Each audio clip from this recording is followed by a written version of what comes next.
Mavzu: tirik mavjudotlar xromosomalarning tuzilish soni va genetik xaritalashdagi ahamiyati.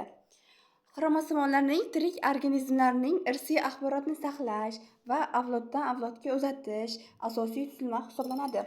Ular hujayra yadrosida joylashgan bo'lib, dinka va oqsildan tashkil topgan. Xromosomalarning tuzilishi, soni va funksiya biologiya, genetika, tibbiyot hamda seleksiya fanlariga muhim ahamiyatga ega. Ayniqsa genetik xaritalash jarayonida xromosomalarning roli beqiyos. Xromosomalarning kimyoviy va morfologik tuzilishi. Xromosomalar asosan dezoksiribonuklein kislota, ya'ni dinka va giston hamda gistonli oqsillardan tashkil topgan. Dinka molekulasi genetik axborotni tashuvchi bo'lsa, giston oqsillar dinkani ixcham holatga saqlashga xizmat qiladi. Xromosomaning asosiy qismlari: xromatidalar, ya'ni replikatsiyadan keyin hosil bo'ladigan ikki nusxali iplar. Sentromera, xromatidlarni birlashtirib turuvchi va bo'linish jarayonida ipchalarga ulanadigan qism. Telomeralar, xromosoma uchlarini himoya qiluvchi maxsus tuzilma. Ikkilamchi bo'g'inlar va satellitlar ayrim xromosomalarda uchraydigan qo'shimcha tuzilma. Xromosomalar sonli karyotip. Har bir tirik organizm turli o'ziga xos xromosomalar soniga ega bo'lib, bu karyotip deb ataladi. Karyotip organizmning muhim genetik belgisi hisoblanadi. Insonda 46 ta, ya'ni 23 ta xromosoma bor, 23 juft, itda 78 ta, mushukda 38 ta, bug'doyda 42 ta, drozofila pashshasida esa 8 ta. Xromosomalar sonining doimiyligi tur barqarorligini ta'minlaydi. Son yoki tuzilishdagi o'zgarishlar, aneuploidiya, poliploidiya, genetik kasalliklar yoki evolyutsion o'zgarishlarga sabab bo'lishi mumkin. Xromosomalar turlari. Sentromeraning joylashishiga qarab xromosomalar quyidagi bo'linadi: metasentrik, submetasentrik, akrosentrik, telosentrik. Xromosoma genlar joylashuvi. Genlar xromosomalar bo'ylab chiziqli tartibda joylashadi. Har bir gen ma'lum bir lokusda joylashadi. Bir xromosomalarda minglab genlar mavjud bo'lishi mumkin.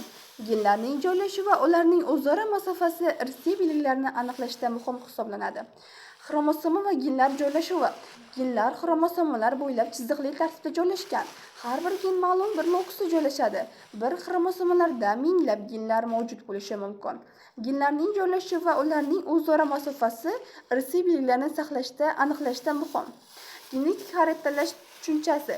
Genetik xaritalash genlarning xromosomadagi nisbiy joylashuvini aniqlash jarayoni.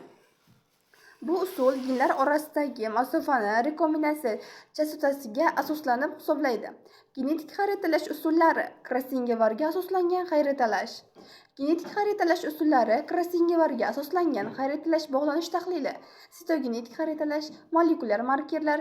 Genetik xaritalashda xromosomalarning ahamiyati. Xromosomalar genetik xaritalashning asosiy obyekti hisoblanadi. Xaritalash orqali genlarning joylashuvi aniqlanadi, irsiy kasalliklar sababi topiladi, seleksiya jarayoni tezlashtiriladi, evolyutsion qarindoshlik o'rganiladi. Amaliy ahamiyati. Xromosoma genetik xaritalash natijalari quyidagi sohalarga keng qo'llanadi: tibbiyotda, qishloq xo'jaligida, biotexnologiyada, evolyutsion biologiyada. Xromosomalarning asosiy qismlari: xromatidalar, sentromera, telometasentrik, submetasentrik, akrosentrik, telosentrik. Ikkilamchi bo'g'inlar va satellitlar ayrim xromosomalarda uchraydigan qo'shimcha tuzilma. Xromosoma faqat dinka ipidan iborat emas, balki xromatin deb ataluvchi murakkab tuzilma hisoblanadi. Xromatin dinka va oqsilning funksional birligi. Xromatinning tashkil topish bosqichlari. Dinka P 2 nanometr. Genetik axborotni tashuvchi asosiy molekula. Nukleosoma 10-11 nanometr. 30 nanometr tollar nukleosomalar spiral joylashuvi. Ilmoqli domenlar. Xromatin yadro skeletiga birikadi. Metafaza xromosomasi maksimal zichlashgan holat.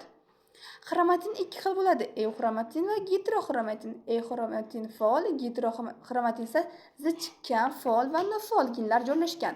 Xromosoma genlar joylashuvi. Genlar xromosomalar bo'ylab chiziqli tartibda joylashgan. Har bir gen ma'lum bir lokusda joylashadi. Bir xromosomada minglab genlar mavjud bo'lishi mumkin. Genlarning joylashuvi va ularning o'zaro masofasi irsiy belgilarni aniqlashda muhim hisoblanadi. Autosomal xromosoma kasalliklari: Down sindromi, Patov, Ehlers, Scherstender, Klinefelter kabi kasalliklar uchraydi. Epigenetika, xromosoma faoliyati. Epigenetika bu DNK ketma-ketligini o'zgartirmagan holda genlar faolligining o'zgarishini o'rganadi. Epigenetik o'zgarishlar xromosoma darajasida genlarning yoqilishi yoki o'chirilishiga olib keladi. Interfaza, profaza, anafaza, telofaza, metafaza kabi jarayonlar bo'linadi. Xromosomalarning to'g'ri ajralishi irsiy barqarorlikni ta'minlaydi. Rekombinatsiya va genetik masofa. Rekombinatsiya bu meyoz jarayonida xromatidalar orasida genetik material almashinuvi. Genetik masofa genlar orasidagi masofa sentromer gen bilan o'lchanadi. Genlar orasidagi masofa qanchalik katta bo'lsa, Krassingevar ehtimoli shunchalik yuqori bo'ladi. Genetik xaritalash formulasi va funksiyonlar. Genetik masofani aniqlashda maxsus matematik funksiyalar qo'llanadi. So'ng bu formula genlar joylashuvi yanada aniq joylashga yordam beradi. Xromosoma anomaliyada klinik misollari. Down sindromi, ya'ni bu 21 xromosoma trisomiyasi. Turner sindromi, X0 karyotip, Klinefelter sindromi, XXY karyotip. Bu holat xromosomalar sonidagi buzilishlar bilan bog'liq. Genlar xromosomalar bo'ylab chiziqli tartibda joylashgan. Har bir gen ma'lum bir lokusda joylashadi. Bir xromosomada minglab genlar mavjud bo'lishi mumkin. Genlarning joylashuvi va ularning o'zaro masofasi irsiy genlarni aniqlashda muhim hisoblanadi. Xulosa qilib aytadigan bo'lsak, xromosomalar tirik mavjudotlarning genetik asosini tashkil etadi. Ularning tuzilishi, soni, evolyutsion o'zgarishlari va mutatsiyalarni organizm rivojlanishiga bevosita ta'sir ko'rsatadi. Genetik xaritalash esa xromosomalar orqali genetik axborot chuqur va aniq o'rganish imkonini berib, biologiya, tibbiyot, qishloq xo'jaligi fanlarida muhim o'rin egallaydi.